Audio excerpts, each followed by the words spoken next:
हरिः ओं श्रीगुरुभ्यो नमः परमगुरुभ्यो नमः श्रीमदानन्दतीर्थभगवत्पादाचार्यगुरुभ्यो नमः नरसिंहोऽखिलज्ञानमतध्वान्तदिवाकरः जयत्यमितसद्ज्ञानसुखशक्तिपयोनिधिः कल्याणाद्भुतगात्रार्य कामितार्थप्रदायिने श्रीमद्वेङ्कटनाथार्य श्रीनिवासाय ते नमः। व्यासाय भवनाशाय श्रीशाय गुणराशये हृद्याय शुद्धविद्याय मध्वाय च नमो नमः। नौमिन्याय सुधादिकर्जरमुनीन् श्रीपादराट्सन्मणीन् व्यासार्यान् विविधागमाब्धिविहरान् श्रीवादिराजानपि वन्दे हंसवरान् रघूत्तमगुरून् वैदग्ध्यवारां निधीन् श्रीसत्यव्रतराघवेन्द्रमुनिपान् सद्बोधसध्यानपान् सत्याभिज्ञकराब्जोत्थान् पञ्चाशद्वर्षपूजकान् सत्यप्रमोदतीर्थार्यान् नौमिन्यारसुधारतान् शास्त्रेषु पारदृश्वानं शास्त्रज्ञेषु च वत्सलं दीनभक्तोद्धारकरं सत्यात्मानं गुरुं भजे। विद्यापीठविधातारं विद्यावारिधिचन्दिरं विद्यार्थिवत्सलं वन्दे महामहिमसद्गुरुं। नारायणाय परिपूर्णगुणार्णवाय विश्वोदयस्थितिलयोन्नियतिप्रदाय ज्ञानप्रदाय विबुधासुरसौख्यदुःखसत्कारणाय वितताय नमो नमस्ते। नारायणं सुरगुरुं जगदेकनाथं भक्तप्रियं सकललोकनमस्कृतं च त्रैगुण्यवर्जितमजं विभुमाद्यमीशं वन्दे भवघ्नम् अमरासुरसिद्धवन्द्यं। नारायणं नमस्कृत्य नरं चैव नरोत्तमं देवीं सरस्वतीं व्यासं ततो जरमुदीरयेत्। स्वस्त्यस्तु हरिः ओं हरिः ओं हरिः ओं।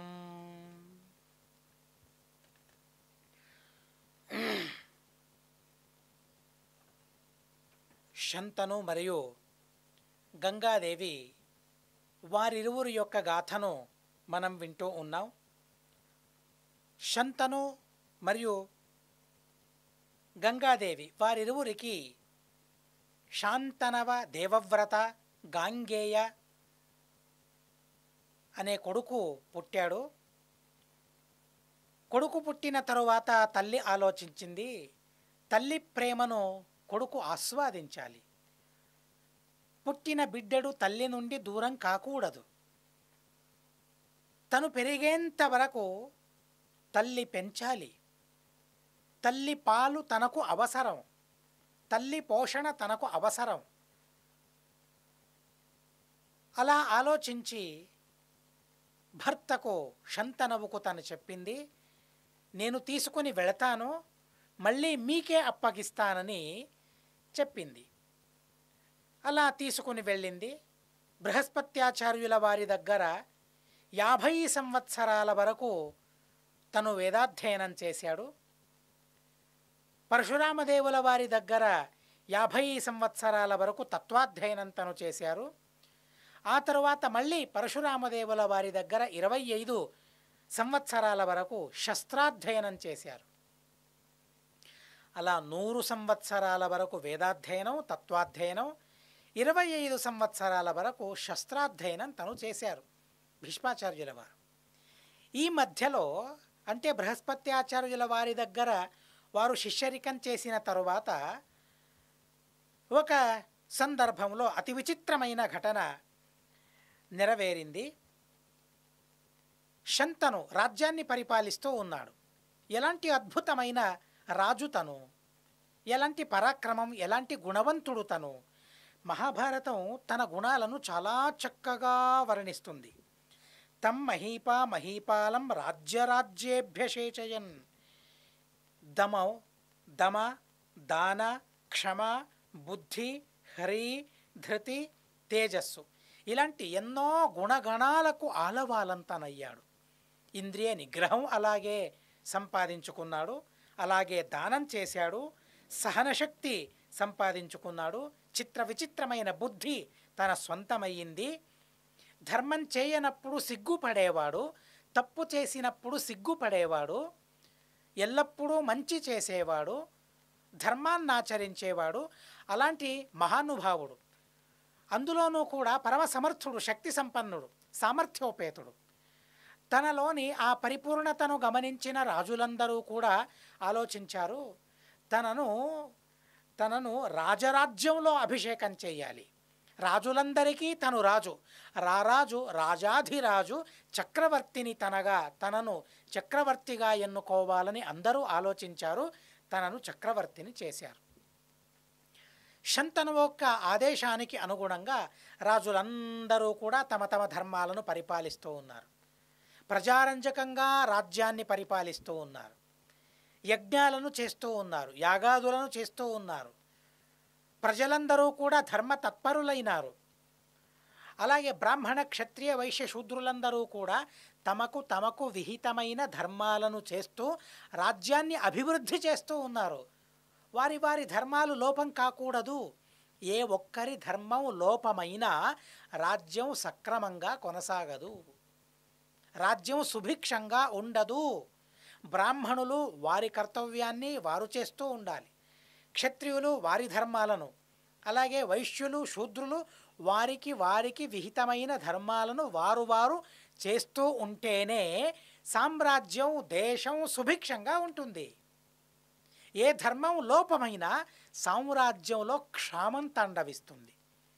రాజుకు తెలుసు కనుక ఆ రాజు ఆదేశానికి అనుగుణంగా బ్రాహ్మణ, క్షత్రియ, వైశ్య, శూద్రులందరూ కూడా వారికి విహితమైన, వేదవిహితమైన ధర్మాలను అందరూ కూడా పరిపాలిస్తూ ఉన్నారు. అందరూ చక్కగా, స్నేహంగా, సంతోషంగా, ఏ విధమైన అవకతవకలు లేకుండా, ఒకరిని మరొకరు నొప్పించకుండా చాలా సంతోషంగా, చాలా ఆనందంగా అందరూ కూడా ఉన్నారు. ఇలా రాజ్యాన్ని పరిపాలిస్తూ ఉన్నాడు. హస్తినా నగరంలో తను బస చేశాడు. అక్కడ నివాసముంటూ సామ్రాజ్యాన్నంతా తను పరిరక్షిస్తూ ఉన్నాడు. శంతనువు రాజుగా ఉన్నప్పుడు చిన్ని ప్రాణులకు కూడా ఆపద కలగకుండా ఉండేదట. చాలా ఆనందంగా ప్రాణులన్నీ, పశు, పక్షి, క్రిమి, కీట మొదలైన జీవరాశులన్నీ కూడా ఆనందంగా ఉన్నాయట. దుష్ట శాసనం చేస్తూ ఉన్నాడు. అప్పుడప్పుడు వేటకు వెళుతూ ఉన్నాడు. ఎందుకని వేటాడడం? దుష్టమైన ప్రాణుల వల్ల ఎవరికీ ఏ హాని కలగకూడదు, ఏ ప్రాణులు అధికమవ్వకూడదు, తక్కువ అవ్వకూడదు. ఈ విషయాల్ని మనం చాలాసార్లు విన్నాం. కనుక సరి అయిన మోతాదులో పశుపక్షులన్నీ ఉండాలి. దుష్టులైన ప్రాణుల వల్ల ఎవరికీ బాధ కలగకూడదు అనే ఉద్దేశంతో తను వేటాడేవాడే తప్ప ప్రాణులను హింసించాలనే ఉద్దేశం అసలు తనకు లేదు. ఇలా తను ఓ సందర్భంలో వేటాడుతూ గంగానదీ తీరానికి వెళ్ళాడు. దప్పిక తనకయ్యింది. ఆ దప్పికను తీర్చుకోవడానికని గంగానది ప్రవాహం దగ్గరికి వెళ్ళాడు. ప్రవాహం దగ్గరికి వెళితే అసలు గంగ ప్రవహించడం లేదు. చాలా తక్కువ నీళ్లున్నాయి గంగానదిలో. స్యంద్యతే కిం నియం నద్యః సరిశ్రేష్ట యథాపుర. అప్పుడెలా ఈ నది ప్రవహిస్తూ ఉండేదో ఇప్పుడెందుకు తన ప్రవాహాన్ని తగ్గుముఖం పట్టింది? దానికి కారణమేంటి? నా వల్ల అపచారం జరిగిందా? లేదు, నా వల్ల ఏ విధమైన అపచారం జరగలేదు. ప్రశస్తంగా రాజ్యాన్ని పరిపాలిస్తూ ఉన్నాను, ధర్మాన్ని చేస్తూ ఉన్నాను, ప్రజలందరూ ధర్మాన్ని చేస్తూ ఉన్నారు. అయినా కూడా గంగానది యొక్క ప్రవాహం తగ్గుముఖం పట్టడానికి కారణమేంటి? ఆలోచించసాగాడు, వెతకసాగాడు. తను వెతికి చివరికి ఓ చోట చేరుకున్నాడు. అక్కడ ప్రభూతమైన జలం ఉంది. ఆ ప్రభూతమైన జలంలో అత్యధికమైన జల రాశిలో ఓ వ్యక్తి ఈదుతూ ఉన్నాడు. దాన్ని గమనించాడు. అంటే ఆ మహానుభావుడు బాణంతో ఆ ప్రవాహాన్ని ఒకే చోట చేర్చాడు. ఒకే చోట ఉండేలా చేసి అలాంటి ప్రవాహంలో తను ఈదాడుతూ ఉన్నాడు. ఎంతటి సామర్థ్యం కావాలో చూడండి. ఎదురీత అనే పదాన్ని మీరు వినే ఉంటారు. నదిలో ఆ ప్రవాహానికి ఎదురుగా ఈదడం ఎవరి వల్ల సాధ్యం కాదు. అలాంటి అసాధ్యమైన పనిని తను చేస్తూ ఉన్నాడు. నోపలేభే స్మృతిం ధీమాన్ అభిజ్ఞాతుం తమాత్మజం. అలాంటి ఆ మనిషిని చూసిన తరువాత ఆశ్చర్యం తనకు కలిగింది. ఏంటిది? ఇలాంటి సామర్థ్యమా? ఎవరు తను? నా కొడుకే తను అని ఆలోచించలేకపోయాడు. గుర్తించుకోలేకపోయాడు. ఎదిగాడు తను. ఆ ఎదిగిన రూపాన్ని ఎప్పుడో పసికందుగా ఉన్నప్పుడు తను చూశాడు. పుట్టినప్పుడు తను చూశాడు. పుట్టినప్పుడు బాలకుణ్ణి చూశాడు. కానీ ఇప్పుడు పెరిగిన ఎదిగిన ఆ కొడుకుని చూసి నా కొడుకని ఎవరు అనుకుంటారు? ఎవరికి తెలుస్తుంది? ఎవరికి అలాంటి పరిజ్ఞానం ఉంటుంది? కనుక తను ఎవరో అనుకున్నాడు, నా కొడుకని తను అనుకోలేదు. కానీ లోపల నా కొడుకు అయి ఉండొచ్చేమో, ఇలాంటి ఇలాంటి బలం. అది గంగానదిలో ఇలాంటి ప్రవాహంలో ఈదాడటం అంటే అది గంగానదికి ప్రియమైన వాళ్లకు మాత్రమే సాధ్యమవుతుంది. గంగానదికి ప్రియమైన వాళ్ళంటే ఎవరు? నా కొడుకు కాకుండా మరెవరైనా ఉంటారా అని లోపల తర్కించసాగాడు తను. అనుమానంతో తను ఆలోచించసాగాడు. నా కొడుకు అయ్యుండొచ్చు అని తను అనుకున్నాడు. శంకమానస్సుతం గంగాం అబ్రవీత్ దర్శయేతిహ. అలా తనకు శంక కలిగిన వెనువెంటనే తను ఆ గంగా నదికి చెప్పాడు, నా కొడుక తను అని. ఆ క్షణంలోనే ఆశ్చర్యంగా తను అదృశ్యమైపోయాడు. ఆ గంగానదిలో చూస్తూ చూస్తూ ఉండగానే ఆశ్చర్యమైపోయాడు. ఎప్పుడైతే గంగానదిలో తను అదృశ్యమైపోయాడో మరింత తన అనుమానం బలపడింది. తను అనుకున్నది మరింత బలీయమయ్యింది. అవును, నా కొడుకే అయ్యుంటాడు అని ఆ గంగాదేవికి చెప్పాడు. గంగా, నా కొడుకును చూపించవు, అదృశ్యమైపోయాడే, నువ్వు కనిపించవు, ఎన్నేళ్ళయ్యింది అసలు నిన్ను చూడకుండా, నా కొడుకును చూడకుండా? ఎక్కడున్నాడు నా కొడుకు, ఎక్కడున్నావు నువ్వు అని తను అడుగగా వెనువెంటనే గంగానది ప్రత్యక్షమయ్యింది. గంగానది ప్రత్యక్షమై తను నడిచి వస్తూ ఉంటే గంగానదిని తన భార్య అని కూడా గుర్తించలేకపోయాడు. అలాంటి మార్పు తనలో, గంగానదిలో, ఆ గంగాదేవిలో అలాంటి మార్పును తను గమనించాడు. ఆ గంగాదేవి తన కుడి చేతిలో ఆ దేవవ్రతుణ్ణి పట్టుకుని తన భర్త దగ్గరికి వచ్చింది, శంతను దగ్గరికి వచ్చింది. తన కుడి చేతిలో పెట్టింది, భర్త కుడి చేతిలో పెట్టింది. తను నీ కొడుకు, ఇంతవరకు నా పెంపకంలో తను పెరిగాడు. నా పెంపకం ఎలాంటిది, ఎంత గర్వించదగ్గ పెంపకం నాది. తనెంతటి మహానుభావుడయ్యాడు, ఎంతటి ఘనుడయ్యాడు, ఎంతటి విద్వాంసుడు తనయ్యాడు, ఎలాంటి శస్త్రజ్ఞుడు తనయ్యాడు, ఎలాంటి శాస్త్రజ్ఞుడు తనయ్యాడు, శస్త్రశాస్త్రాలలో ఎలా ఆరితేరాడు తను. మీరిక గమనించాలి, మీకు తనను సమర్పిస్తూ ఉన్నాను, ఇకపైన తన బాధ్యత మీది అని తన భర్త చేతిలో వేసింది. కొడుకుకు చాలా సంతోషం. భీష్మాచార్యుల వారికి, దేవవ్రతుల వారికి, వారి పేరు దేవవ్రత అని మర్చేపోతుంది, అంతగా భీష్మాచార్యులుగా ప్రసిద్ధి పొందారు. దేవవ్రతులకు సంతోషం కలిగింది, శంతనువుకు చాలా సంతోషం కలిగింది. గంగాదేవి చెప్పింది, గ్రహాణేమం మహారాజమయ సంవర్ధితం సుతం నయస్వయనం గ్రహం ప్రతి వేదానధిజగే సాంగాన్. మహాభారతంలో వశిష్ఠుల వారి చేత వారు వేదాలను అధ్యయనం చేశారు అని ఉంది. కానీ వశిష్ఠుల వారి చేత అంటే ఎలా? వాసిష్ఠ అని ఉండాలేమో అక్కడ. అంటే వశిష్ఠ కులంలో ఉత్పన్నులైన ఆ పరశురామదేవుల వారి దగ్గర వారు అధ్యయనం చేశారు అనే విషయాన్ని వశిష్ఠ అని పరశురాముల దేవుల వారికి కూడా పేరుంది. భగవంతుణ్ణి వశిష్ఠ అని పిలిచారు. శ్రీమన్మధ్వాచార్యుల వారు వశిష్ఠ అనే పదానికి వసతాం ఉత్తమ అని కూడా నిర్వచనం చేశారు. కనుక వశిష్ఠులైన అగ్రగణ్యులైన వారి దగ్గర అధ్యయనం చేశారు, పరశురామదేవుల వారి దగ్గర అధ్యయనం చేశారు. అది ఎలా తెలుసుకోవాలో అర్థం కాదు. వశిష్ఠ అంటే సర్వోత్తముడైన భగవంతుడు అని మాత్రం మనం అర్థం చేసుకోవాలి. వశిష్ఠ కులంలో ఉత్పన్నులైన వారు వేదవ్యాసదేవుల వారు, పరశురామదేవుల వారు కాదు. కానీ ఆ పరశురామదేవుల వారు కూడా వశిష్ఠ శబ్ద వాచ్యులు. ఎందుకంటే వసతాం ఉత్తములు వారు, కనుక పరశురామదేవుల వారు వశిష్ఠులయ్యారు. అలాంటి పరశురామదేవుల వారి దగ్గర రెండూ విషయాలను చెప్పాలి. అలాగే బృహస్పత్యాచార్యుల వారి దగ్గర కూడా వారు అధ్యయనం చేశారు. మహాభారతంలోని శైలి ఇది, దీన్ని కూడా మనం ఇక్కడ గమనించాలి. అంటే పుం వ్యత్యాసంతో మహాభారతం కథ చెబుతుందట. పుం వ్యత్యాసం చేసి అంటే చూడండి, ఇప్పుడు దేవవ్రతుల వారు ఎవరి దగ్గర అధ్యయనం చేశారు? బృహస్పత్యాచార్యుల వారి దగ్గర అధ్యయనం చేశారు. ఇప్పటి వరకు బృహస్పత్యాచార్యుల వారి దగ్గర అధ్యయనం చేశారు. కానీ పుం వ్యత్యాసం చేసి వశిష్ఠుల వారి దగ్గర అధ్యయనం చేశారని చెబుతూ ఉంది. ఎవరు? గంగాదేవి. అలా పుంవ్యత్యాసేన చోచ్యంతే అని శ్రీమన్మధ్వాచార్యుల వారు ఏ నిర్ణయాన్ని ఇచ్చారో ఆ నిర్ణయాన్ని మనం ఇక్కడ తెలుసుకోవచ్చు అని నాకు అనిపిస్తుంది. యద్యపి భగవంతుని నుండి తరువాత వారు అధ్యయనం చేశారు. మొదట ఆ గంగాదేవి బృహస్పత్యాచార్యుల వారికి సమర్పించింది. బృహస్పత్యాచార్యుల వారికి సమర్పించగా వారి నుండి అధ్యయనం చేశారు. మరి వశిష్ఠ అని ఎందుకన్నారు? ఇదే పుంవ్యత్యాసేన చోచ్యంతే అనే దానికి ఇది కూడా ఒక ఉదాహరణ అని మనం చెప్పుకోవచ్చు. లేదా హస్తప్రతులను మనం వెదకాలి, అది కూడా సంభవం ఉంటుంది. ఏదైనా వశిష్ఠుల వారి దగ్గర అంటే బృహస్పత్యాచార్యుల వారి దగ్గర వారు అధ్యయనం చేశారు, వేదాధ్యయనం చేశారు. ఇకపైన వారు మీ కొడుకు, వారిని మీ ఇంటికి తీసుకొని పోండి అని చెప్పి అక్కడే మహాభాగ్యవంతురాలైన గంగాదేవి అదృశ్యమైపోయింది. చూడండి, తన భర్తకు కూడా తను కనుమరుగైపోయిందట.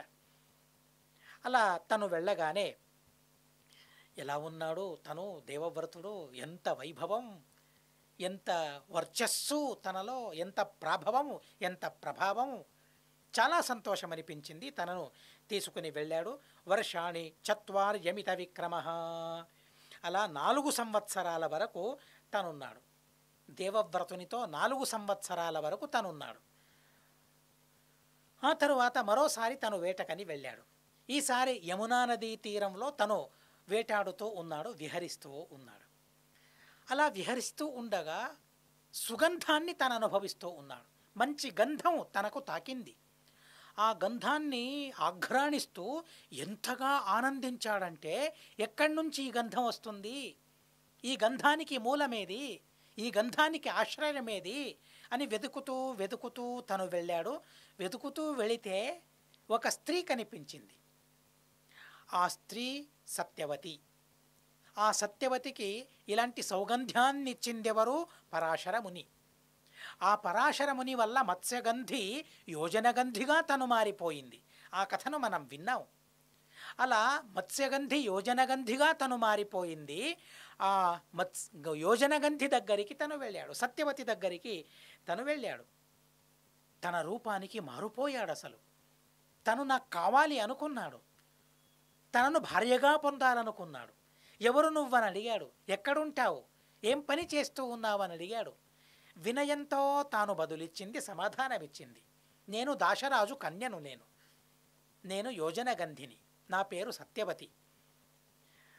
నా తండ్రి చెప్పినందుకు నేను ఇక్కడి నుంచి ఈ నదీ తీరం నుండి ఆ నదీ తీరానికి పడవను నడిపిస్తూ ఉన్నాను. నేను ప్రజలను దాటిస్తూ ఉన్నాను. అది నేను చేసే పని, నా తండ్రి చేసిన ఆదేశం అది.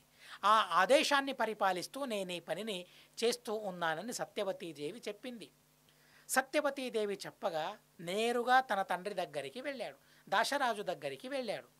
దాశరాజు దగ్గరికి వెళ్ళి ప్రార్థించాడు. తను చెప్పాడు, హృది కామస్త్వమేకశ్చిత్తం నిబోధ జనేశ్వర యదీమాం ధర్మపత్నీత్వం మత్తః ప్రార్థయసేనఘ సమీక్ష రాజా దాశేయీం కామయామాస శంతను సగత్వా పితరం తస్య వరయామాస తాంతదా. దాశరాజు దగ్గరికి వెళ్ళి నీ కూతుర్ని నాకిచ్చి వివాహం చేయమని అడిగాడు. కానీ దాశరాజు ఎంతగా తను చెప్పాడంటే, ఏం చెప్పాడంటే, శంతనం అనుకున్నాడు, నేను అడిగితే దొరకనిదేదుంది సామ్రాజ్యంలో, నేను రాజును, మహారాజును, చక్రవర్తిని, రాజాధిరాజును, నాకు కూతుర్ని ఇవ్వమని అడిగితే ఇవ్వనని బదులిచ్చేవాళ్ళు ఎవరున్నారు ప్రపంచంలో అని తనకు అనిపించిందేమో. ఆ క్షణంలోనే ధారాదత్తం చేస్తాడని తను అనుకున్నాడేమో. కానీ తాను అడిగిన వెంటనే దాశరాజు చెప్పాడు, అయ్యా నువ్వు అడిగింది నిజమే, నీలాంటి వరుణ్ణి తీసుకుని రావడం నా వల్ల సాధ్యం కాదు, అది కూడా వాస్తవమే. అయినా కూడా నాదో మాట, ఆ మాటకు మీరు కట్టుబడితే మాత్రమే నేను నా కూతుర్ని మీకు ఇవ్వగలను. ఏంటా మాట? నాకామరతం దాతవ్యం చేత్ ప్రదాస్యామి నత్వదేయం కథంచన. చూడండి, ఉత్సాహంలో ఉరకలో పెడుతూ ఉన్నప్పుడు ఏవేవో మాటలను, ఏవేవో ప్రతిజ్ఞలను చేయడం ఎంత అపార్థం, ఎంత అనర్థం దానివల్ల కలుగుతుంది. ఆలోచిస్తూ తను చెప్పాడు, ఆలోచించి తను చెప్పాడు. దేన్నైనా మనం ప్రతిజ్ఞ చేస్తూ ఉన్నప్పుడు 1కి 100 సార్లు ఆలోచించాలి. ఆలోచించడానికి సమయం కేటాయించినా పర్వాలేదు, నా వల్ల సాధ్యమవుతుందా, సాధ్యమవుతుందా? కాదు. అబద్ధమైన ప్రతిజ్ఞను చేయకూడదు, అసలు అపార్థమైన అనర్థప్రదమైన ప్రతిజ్ఞను చేయకూడదు. అలా దాశరాజు అడిగాడు, నేను నా కూతుర్ని ఇస్తాను నిజమే, కానీ తనకు కలిగే సంతానమే ఇకపైన రాజవ్వాలి అనే భావన తనలో ఉంది. కనుక నా మాటను నా మాటను నువ్వు పరిపాలించినట్లయితే, నేను అడిగిన వరాన్ని నువ్వు ఇచ్చినట్లయితే, నా కోరికను నెరవేర్చినట్లయితే నా కూతుర్నిస్తాను అని దాశరాజు అన్నాడు. అలాంటప్పుడు మోహానికి వశమైపోలేదు రాజు, శంతను రాజు అన్నాడు, దాతవ్యం చేత్ ప్రదాస్యామి న త్వదేయం కథంచన. నువ్వు అడిగినది ఏంటి? అది దాతవ్యమై ఉంటే, అది ఇవ్వడానికి యోగ్యమై ఉంటే మాత్రమే నేను ఇవ్వగలనే తప్ప అయోగ్యమైన కోరికను నేనెలా తీర్చగలను? యోగ్యమైన కోరికలను తీర్చగలను, అయోగ్యమైన కోరికలను ఎలా తీర్చగలను? నీ కూతురి కోసం అయోగ్యమైన పనిని కూడా నేను చేయాలా? లేదు, అది సాధ్యం కాదు, నా వల్ల కాదు.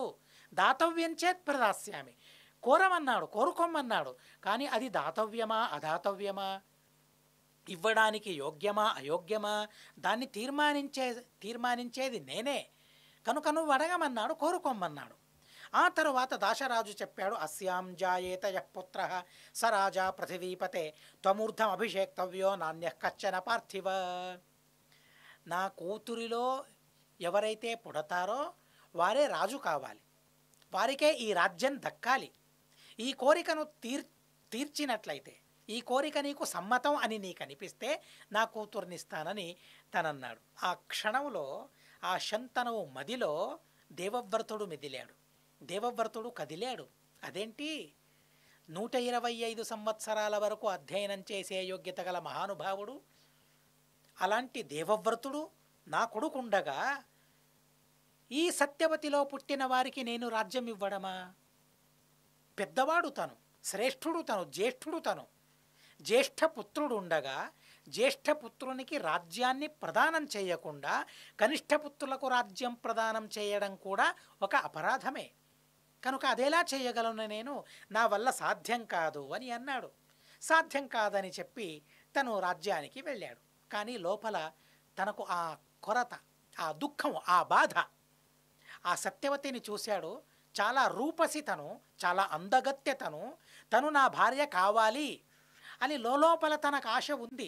కానీ ఆ ఆశను కూడా అదుముకుని, ఆ ఆశను కూడా అధిగమించి తన ఇంటికి వెళ్ళాడు.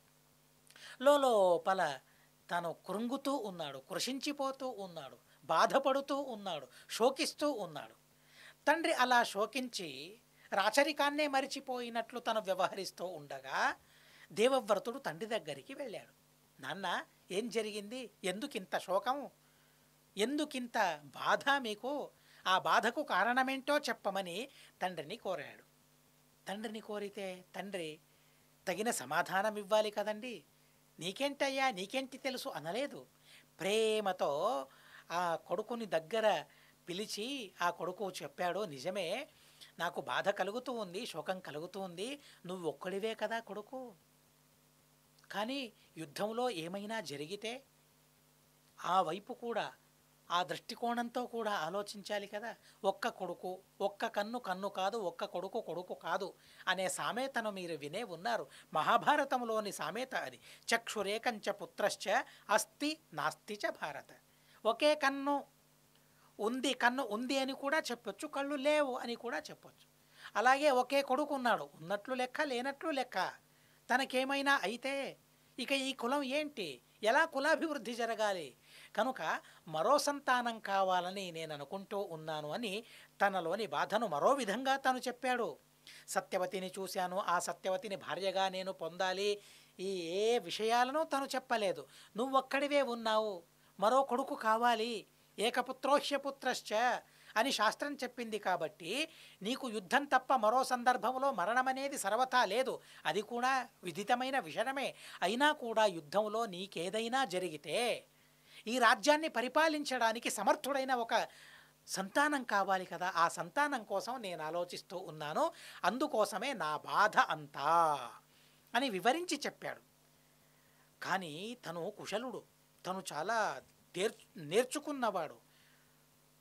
ప్రాజ్ఞుడు తను, మహాబుద్ధి తను ఆలోచించాడు. తండ్రి మాటలను తన బుద్ధితో ఆలోచించసాగాడు. బుద్ధితో ఆలోచించి తను అనుకున్నాడు, ఓహో, తండ్రి ఏదో కన్యను చూసుంటాడు, ఆ కన్య తనకు కావాలనే కోరిక తనలో ఉంటుంది, కాను ఎలా బయటపడగలడు? అది కొడుకు ముందు ఎలా బయటపడగలడు తను? కనుక తండ్రి కోరిక ఏమైనా దాన్ని తీర్చాలని అనుకున్నాడు. తీర్చాలని అనుకుని సారథి దగ్గరికి వెళ్ళాడు. సారథి దగ్గరికి వెళ్ళి చెప్పాడు, సారథి, నువ్వు కదా నాన్న వెంట వెళ్ళింది, ఏం జరిగింది చెప్పవు అని అడిగితే సారథి పూసగుచ్చినట్లు విషయాన్నంతా చెప్పాడు. ఏం లేదు భీష్మాచార్య, దేవవ్రత, మేము వెళ్ళాం, మీ నాన్న ఓ కన్యను చూశాడు, దాశరాజ కన్య తను. కానీ వెళ్ళి అడిగితే రాజ్యమే ఇవ్వాలంటాడు, రాజ్యం రాసి పెట్టాలంటాడు తన మనువళ్లకు. ఇదేంటి ఇది? కనుక ఆ కోరిక, వారి కోరిక తీర్చలేక, సమాధానం అనిపించక తను అలాగే తిరిగి వచ్చాడు. బహుశా అదే బాధలో తనున్నాడు అని చెప్పాడు. సరే, మహామంతులను అలాగే పండితులను విద్వాంసులను వెంట పెట్టుకుని దేవవ్రతులు దాశరాజు దగ్గరికి వెళ్ళాడు. అపత్యం యద్భవేదస్యా సరాజాస్తు పితుఃపరం. మళ్ళీ అదే మాట. రాజు వెళ్ళిన తరువాత తనలో ఏ మార్పు లేదు, దాశరాజులో ఏ విధమైన మార్పు లేదు.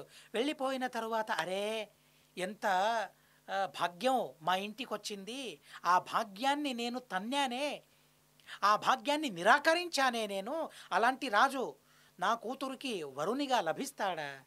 లభించడే అనే అసమాధానం తనకు లేదు. తిరిగి వస్తాడనే భావన తనలో ఉందేమో మరి. తన మొహాన్ని ఒకసారి చూశాడు దేవవ్రతుడు. ఆ మొహంలో ఏ విధమైన మార్పు లేదు, ఏ విధమైన బెడద బాధ ఆ మొహంలో లేదు. దేవవ్రతాచార్యుల వారు అడిగారు, మా నాన్నకు మీ కూతుర్నివ్వమని. అప్పుడు కూడా అదే మాట. శంతను తరువాత నా మనవళ్ళు రాజులవ్వాలి, అయితే మాత్రమే నేను నా కూతుర్నిస్తానని పట్టుపట్టాడు. అసలు ఎలాంటి పట్టో చూడండి. అలా పట్టుబట్టిన తరువాత దేవవ్రతుడు అన్నాడు, సరే, శంతను తరువాత నా నాన్న తరువాత నీ మనవళ్ళే రాజులవుతారు, ఇది నేనిచ్చే హామీ, నేను చేసే ప్రతిజ్ఞ అన్నారు. మళ్ళీ దాశరాజు అన్నాడు, సరే, ఇప్పుడు నా మనవళ్ళు రాజులవుతారేమో, ఆ తరువాత నీకు కలిగిన సంతానం రాజులైతే, ఏదో ప్రసంగంలో అలా జరిగితే, చూడండి తన ఆ వంశమే, మనవళ్ళు ముని మనవళ్ళందరూ వాళ్లే రాజ్యాన్ని పరిపాలించాలనే దురాశ, పేరాశ తనకు. అలాంటి ఆశను తను వెలిబుచ్చాడు. నాన్న తరువాత, శంతను తరువాత నా మనవళ్ళు రాజులవ్వచ్చు, నువ్వు ప్రతిజ్ఞ చేశావు, నీ పైన నాకు నమ్మకం. ఆ తరువాత నీ సంతానం ఆ రాజ్యాన్ని పరిపాలిస్తే, నా సంతానానికి ఆ రాజ్యం దూరమైతే కనుక నేనేం చేద్దును అని అన్నాడు. చాలా ఆశ్చర్యమనిపించింది దేవవ్రతునికి. ఆ ప్రసంగంలో తను ప్రతిజ్ఞ చేయడానికి సిద్ధమయ్యాడు. 600 తన తండ్రి యొక్క సుఖాన్ని తను కోరుకున్నాడు. కోరుకోవడం మాత్రమే కాదు, ఆ సుఖం దక్కాలంటే నేనేం చేయాలి, తన జీవితాన్నే ధారపోయడానికి సిద్ధమయ్యాడు దేవవ్రతుడు. దేవతలను పిలిచాడు, స్మరించుకున్నాడు. దేవతలందరినీ స్మరించుకొని తను ప్రతిజ్ఞ చేస్తూ ఉన్నాడు. ఇప్పటి నుండి నేను ప్రతిజ్ఞ చేస్తూ ఉన్నాను, బ్రహ్మచారిగానే నేనుంటాను, బ్రహ్మచారిగానే నేను మరణిస్తాను, అసలు వివాహం చేసుకోను. నేను వివాహం చేసుకుంటే కదా నాకు సంతానం, వివాహమే నేను చేసుకోను, ఆజన్మ బ్రహ్మచారిగా నేనుంటానని ప్రతిజ్ఞ చేస్తూ ఉంటే దేవతలందరికీ ఎంత సంతోషం కలిగింది ఆ ప్రతిజ్ఞను విని.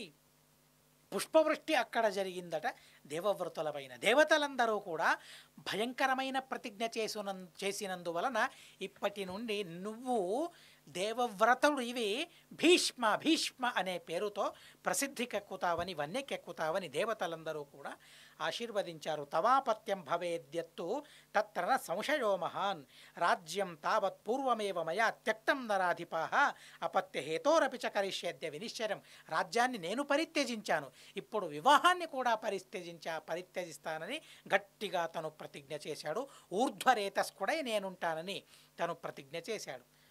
అంతరిక్షంలో దేవతలు, అప్సరాస్త్రీలు, గంధర్వులు వారందరూ కూడా దుష్కరమైన ఈ పనిని చూసి ప్రశంసిస్తూ ఉన్నారు. భీష్మ అని అప్పటికప్పుడే నామకరణం చేశారు. దేవవ్రతుడు అప్పుడు భీష్మాచార్యులయ్యారు. ఆ భీష్ముడు సత్యవతిని తన రథంలో కూర్చోబెట్టుకుని తండ్రి దగ్గరికి వచ్చాడు. తండ్రికి ఆ సత్యవతిని సమర్పించుకున్నాడు. బాధ కలిగింది తండ్రికి. దేవవ్రతుడు సత్యవతిని తెచ్చాడంటే రాజ్యాన్ని తను పరిత్యజించాడని తను అనుకున్నాడు. కానీ అంత ఘోరంగా ప్రతిజ్ఞ చేశాడని తను అనుకోలేదు. అందరూ చెప్పారు, రాజా ఎలాంటి కొడుకును నువ్వు కన్నావయ్యా, ఎలాంటి సంతానాన్ని నువ్వు సంపాదించుకున్నావు, ఏ పుణ్యం చేసావు అసలు ఇలాంటి కొడుకును కనడానికి, నువ్వు ఇలాంటి కొడుకుని పొందడానికి నువ్వు, నీ మనసులోని అభిలాష ఎంత పెద్దదైనా దాన్ని తీర్చగల మొనగాడైపోయాడు, అంత సమర్థుడైపోయాడు. నీ కోసం, నీ ఆనందం కోసం రాజ్యాన్ని వదిలిపెట్టడం కాదు, వివాహాన్నే తను వదిలిపెట్టాడు. ఆజన్మ బ్రహ్మచారిగా ఉంటానని ప్రతిజ్ఞ చేశాడయ్యా నీ కొడుకు అని చెప్పగా కళ్ళ వెంబడి నీళ్లు రాలాయి, కళ్ళ వెంబడ నీళ్లు రాలుతూ ఉన్నాయి. ఇలాంటి ప్రతిజ్ఞ చేశాడా? అరే, నా వల్ల నా కొడుకుకే రాజ్యం దక్కలేదే, నేను పాపం చేశానా, నేను తప్పు చేశానా, సత్యవతి నాకు కావాలని మనసులో అనుకున్నది నా తప్ప, ఆ తప్పు వల్ల ఇది జరిగిందా అని లోపల కుమిలిపోయాడు. అయినా కూడా కొడుకు చేసిన ఆ పెద్ద ప్రతిజ్ఞ ఏదైతే ఉందో, ఆ త్యాగం ఏదైతే ఉందో, ఆ త్యాగాన్ని చూసి ఆశ్చర్యంతో ప్రసన్నుడైపోయాడు. త్యాగబుద్ధికి ప్రసన్నుడై వరమిస్తూ ఉన్నాడు. నతే మృత్యు ప్రభవిత యావజ్జీవితుమిచ్చసి త్వత్తో హ్యనుజ్ఞాం సంప్రాప్య మృత్యు ప్రభవిత అనగా, నువ్వు అనుకునేంత వరకు మృత్యువు నీ దరికి రాదు. నువ్వు రమ్మంటే మృత్యువు నీ దరికి వస్తుంది, నీ ఆజ్ఞను మృత్యువు పరిపాలిస్తుంది. అలాంటి అద్భుతమైన వరాన్ని భీష్మాచార్యుల వారికి ఇచ్చారు. ఇక ఏం చేయడం తన వల్ల సాధ్యం? ఏమీ చేయడం తన వల్ల సాధ్యం కాదు. అలా ఆ భీష్మాచార్యుల వారికి వరాన్నిచ్చి భీష్మాచార్యుల వారిని సంతోషపరచారు. సత్యవతీ దేవితో కులాసాగా సంతోషంగా శంతనువు కాలాన్ని గడుపుతూ ఉన్నాడనే విషయాన్ని మహాభారతం చెబుతుంది. ఇది శ్రీమన్మహాభారతే ఆదిపర్వణి సంభవపర్వణి సప్తాధికశతతమోధ్యాయ అస్మద్గురువంతర్గత తాత్విక దేవతాంతర్గత భారతీరమణ ముఖ్య ప్రాణాంతర్గత శ్రీకృష్ణార్పణమస్తు. అక్షరం కర్మ రస్మిన్ పరే స్వర్పితం ప్రక్షరం యాంతి దుఃఖాని యన్నామతః అక్షరోయో అజర సర్వదేవామృత కుక్షిగం యస్య విశ్వం సదా అజాదికం ప్రణరామో వాసుదేవం దేవతామండలాఖండమండనం. హరి ఓం హరి ఓం హరి ఓం అనేన భావియత్పుణ్యం అవాప్నోతు గురుర్మమ.